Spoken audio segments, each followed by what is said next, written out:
करला ईगल कारा कारा अचानक लड़की की ओर दौड़ आया और लगातार चहचहाता रहा। लड़की ने सोचा शायद वह भूखा है, लेकिन उसे यह नहीं पता था कि वह क्या खाना पसंद करता है, इसलिए उसने कुछ भी खिलाने की कोशिश नहीं की। लेकिन वह बाज हार मानने वाला नहीं था। अगली सुबह वह फिर से लड़की के घर पहुंच गया और अपने पंजे हिलाकर ध्यान खींचने की कोशिश करता रहा। लड़की ने एक टुकड़ा मीट लाकर उसे देने की कोशिश की, लेकिन वह बाज सिर्फ एक नजर डालकर उड़ गया। अगले कुछ दिनों तक उसका बर्ताव अजीब ही रहा। वह अक्सर गर्दन टेढ़ी करके घर के अंदर झांकता रहता। लड़की ने खिड़की खोलकर उसे पानी की एक कटोरी दी, लेकिन उसने कुछ पल देखा और नहीं पिया। लड़की ने तापमान नापा, बाहर 46 डिग्री था। उसे अचानक समझ आया कि बाज को ठंडा पानी चाहिए। उसने तुरंत बर्फ वाला पानी रखा। इस बार बाज ने बड़े चाव से वह पानी पिया। पानी पीने के बाद लड़की ने उसे कई टुकड़े मांस के भी दिए। बाज बहुत शिष्ट था। वह हमेशा खिड़की पर शांति से खड़ा रहता ताकि अपने नुकीले पंजों से लड़की को कोई चोट न पहुंचे। लड़की को चिंता थी कि बाहर की गर्मी में वह झुलस न जाए, इसलिए कभी कभी वह उसे घर के अंदर ले आती। बाज अक्सर आवाजें निकालकर जैसे उसका आभार व्यक्त करता, लेकिन लड़की उसे लंबे समय तक घर में नहीं रख पाती थी, क्योंकि उसे डर था कि कहीं उसका पालतू बिल्ली उसे नुकसान न पहुंचा दे।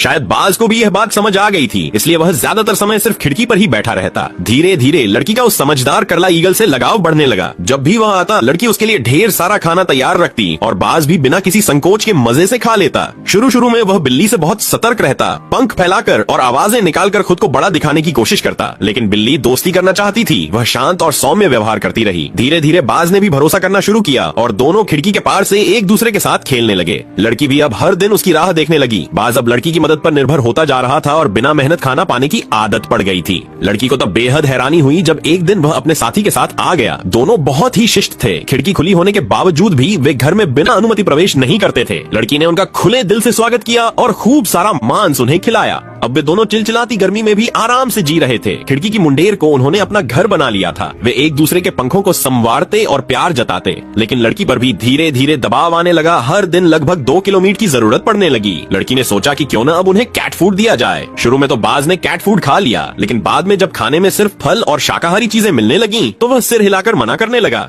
लड़की के दिल में थोड़ी टीस उठी। शायद दोनों बाज समझ गए कि लड़की आर्थिक रूप से परेशान है। वे खिड़की पर आकर आपस में कुछ सोचते रहे और अगली सुबह उन्होंने लड़की के लिए एक पक्षी की टांग लाकर रख दी। अब तो हर दिन वे एक जंगली कबूतर लाकर देते। खिड़की पर कभी कभी छोटे छोटे पत्थर भी रख जाते। लड़की उन तोहफों को उठा लेती और मन ही मन बहुत भावुक हो जाती। शायद उनके लिए अब लड़की की जरूरत ज्यादा थी और यह उनका तरीके से धन्यवाद कहने का तरीका था। यह ऐसे था जैसे वसंत की पहली हल्की हवा जो इंसान और प्रकृति के बीच की दीवारों को छूकर पिघला दे। जब भलाई पंखों के नीचे की हवा बन जाए तो अजनबी जीवन भी एक दूसरे को सुकून दे सकते हैं। इस दुनिया की हर चीज में जान होती है और कुछ कोमलता तो बस चुपचाप पनपती है, बस महसूस करने की देरी है।